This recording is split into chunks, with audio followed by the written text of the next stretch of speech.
tenerla in mano. Diritta. Rebecca, no. No. No.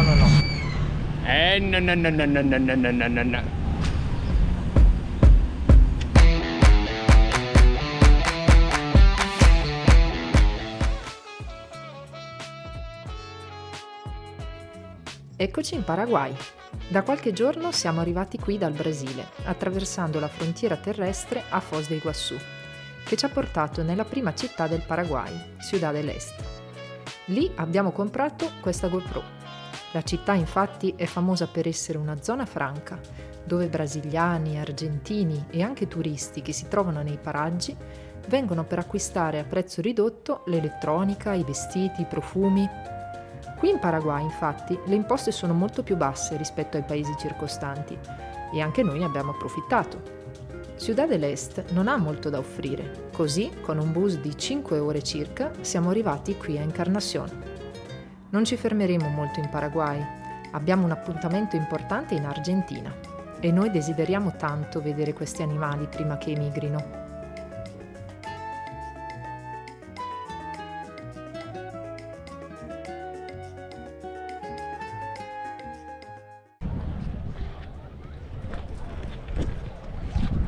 Bene, ci troviamo in questa ridente Encarnación sulla Playa San José, questo loro lo chiamano mare, qui dove si ritrovano la domenica i paraguanini o paraguayani e paraguanesi per passare in compagnia sotto gazebo improvvisati il tempo in attesa che cominci una nuova settimana. Noi abbiamo avuto la fortuna come sempre di partecipare a una loro domenica tipica.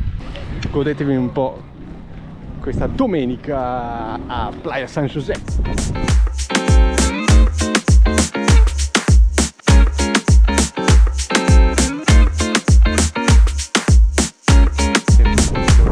Tereré e la borsa magica del ghiaccio. Noi invece ci stiamo dirigendo dove la salvezza si fonde con la cucina molecolare e la frescura viene dispensata gratuitamente insieme a dei giochi per far passare il tempo alla Niñas, che non è più crianza perché crianza è portoghese, ma è Niña perché siamo in un paese spagnolo.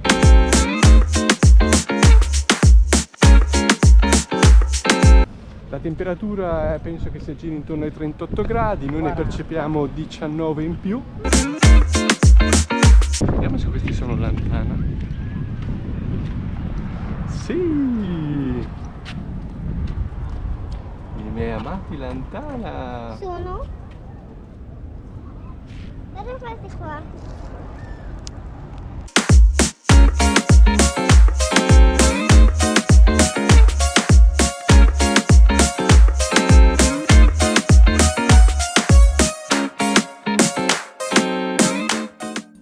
Mentre passeggiamo sul Malecón, il lungo fiume della città, ci troviamo davanti questo piccolo museo della ferrovia di Encarnación. Il sistema ferroviario qui in Paraguay era costituito da una linea che collegava la capitale, Asunción, con Encarnación, circa 370 km, e che giungeva fino a Posada, la prima città argentina che si trova dopo il ponte.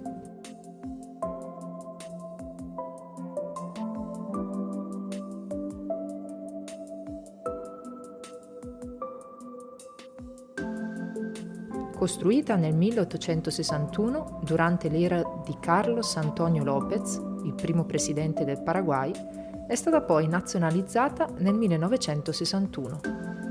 Durante gli anni 1970 e 80 il trasporto ferroviario è lentamente caduto in declino, in quanto il trasporto su ruote e via fiume ha preso sopravvento. In questo piccolo museo, quindi, si trova la ricostruzione di quello che era la biglietteria della ferrovia, qui a Encarnación, che per lunghi anni è stata il simbolo della città.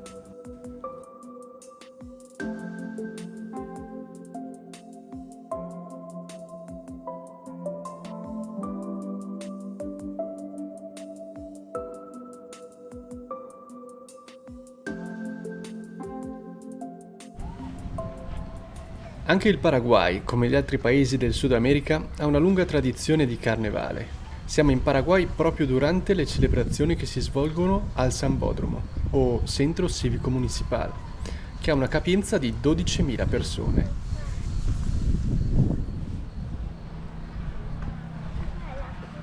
Sei una bambina davvero, davvero, davvero, davvero, davvero, davvero. Il carnevale si svolge nei fine settimana che precedono l'inizio della Quaresima. Al Sambódromo avviene una vera e propria competizione in cui una giuria decreta anche il carro migliore, il miglior figurante e molte altre categorie. C'è stato il carnevale.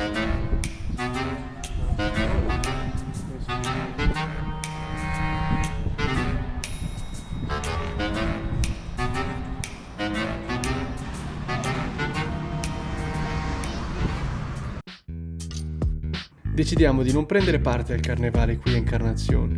C'è un altro paese in cui abbiamo progettato di vederlo.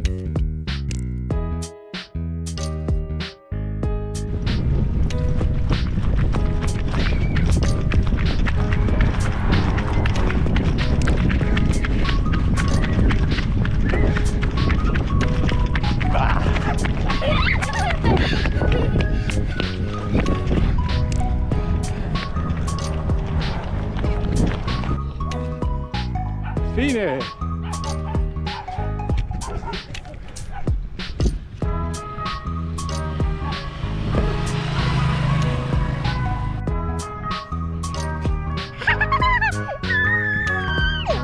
Abbiamo beccato la mamma. Ci sta arrivando.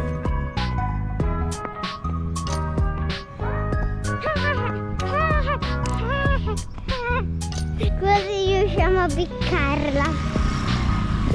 Prima! Avanti, avanti, avanti! Avanti, avanti! Avanti, avanti!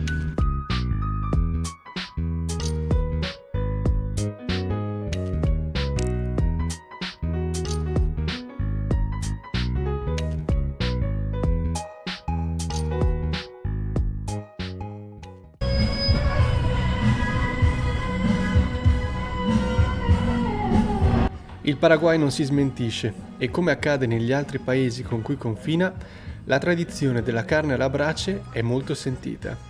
Proprio durante il fine settimana, soprattutto la domenica, gli abitanti si incontrano per condividere un pasto in famiglia o con gli amici, mangiando carne alla parrilla. Noi abbiamo trovato proprio nel parcheggio del supermercato una grande parrilla dove la gente del posto veniva a mangiare.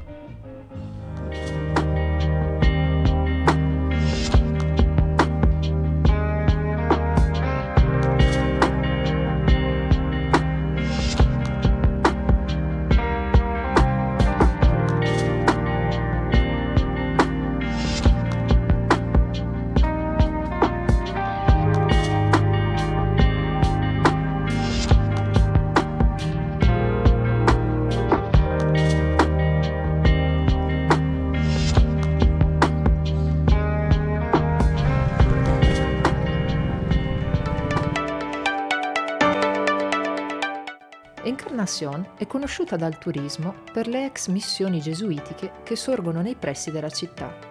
Così oggi decidiamo di visitare Trinidad, una tra le missioni più importanti qui in Paraguay. Per raggiungere la Santissima Trinidad de Paraná, il nome esteso di questo sito, prendiamo un bus locale alla stazione di Encarnación, che in poco meno di un'ora ci porta quasi all'ingresso della missione stessa. Paghiamo il biglietto d'ingresso di 25.000 guaraní, poco meno di 5 euro. Rebecca è gratuita. Incluso in questo biglietto c'è anche l'ingresso al sito di Jesús, altre rovine gesuitiche. Per giungere sino a qui però l'unica opzione è un taxi, che costa all'incirca 30 euro. Il prezzo è stabilito e fisso, così non avendo trovato nessuno con cui dividere il costo, decidiamo di visitare solo questa missione.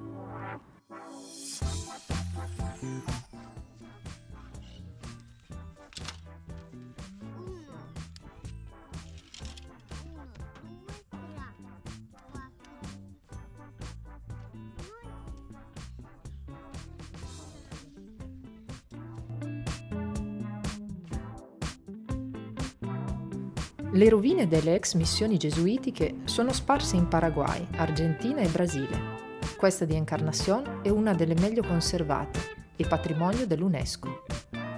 I gesuiti arrivarono qui nel 1588 con il permesso del re Filippo II di Spagna. L'obiettivo dei missionari era cristianizzare la popolazione indigena e insegnare loro attività artigianali e tecniche di agricoltura europee. Gli abitanti furono riuniti e incoraggiati ad adottare una forma di vita sedentaria, ma a differenza di altre missioni nel Nuovo Mondo, non furono costretti ad europeizzarsi. Molte tradizioni dei popoli nativi furono mantenute e incoraggiate, come la coltivazione della yerba mate, che continua ad essere ancora oggi utilizzata.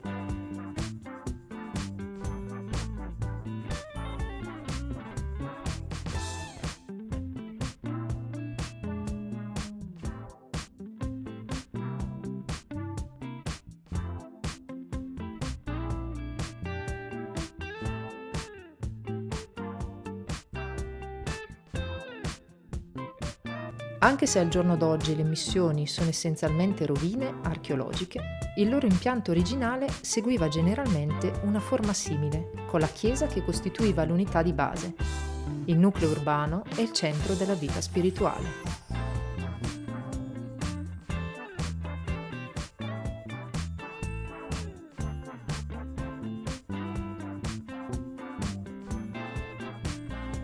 La missione di Santissima Trinidad del Paraná, sebbene sia stata fondata nel 1706, più tardi di molte altre, era anche la più ambiziosa delle missioni, con un complesso di edifici che copriva un'area di circa 8 ettari.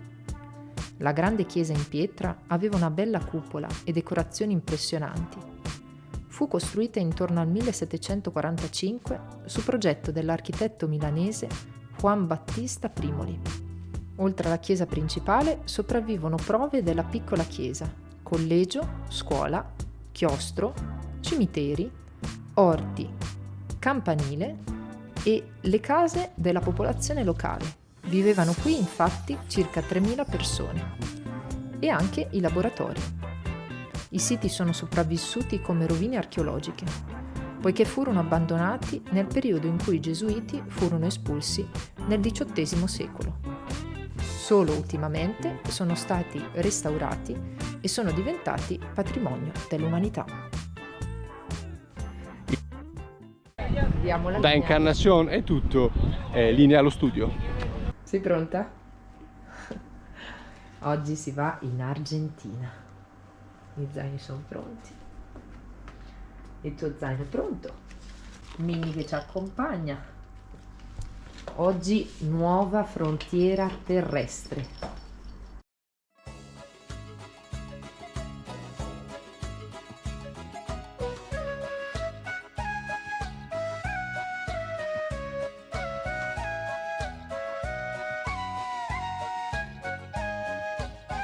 Il nostro salto in Paraguay è finito e noi stiamo per attraversare la frontiera ed entrare in Argentina. Prendiamo un bus che parte dalla stazione di Encarnación e che per circa 2 euro ci porterà a Posada, la prima città argentina che incontreremo.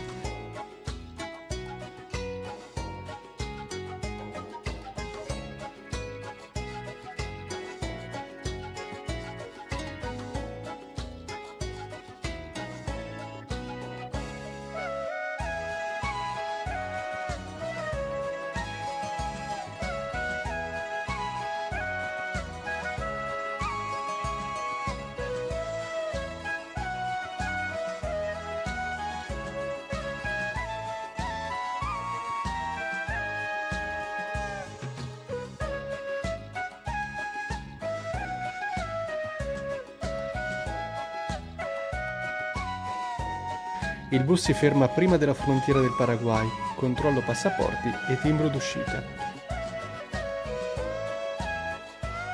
Percorriamo il ponte che separa le due città e dall'altra parte il nuovo stato ci attende.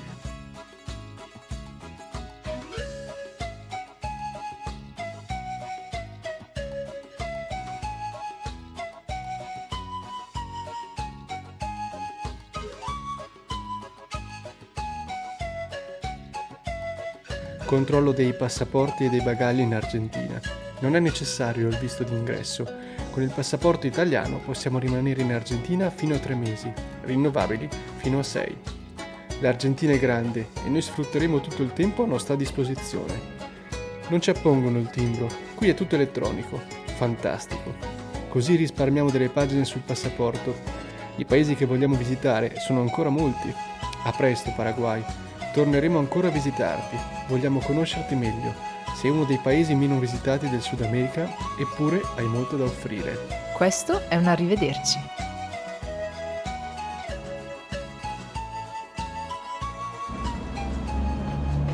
Siamo arrivati in Argentina. Olè! Arrivati in Argentina. Il nostro 18° paese. Vediamo com'è sta Argentina.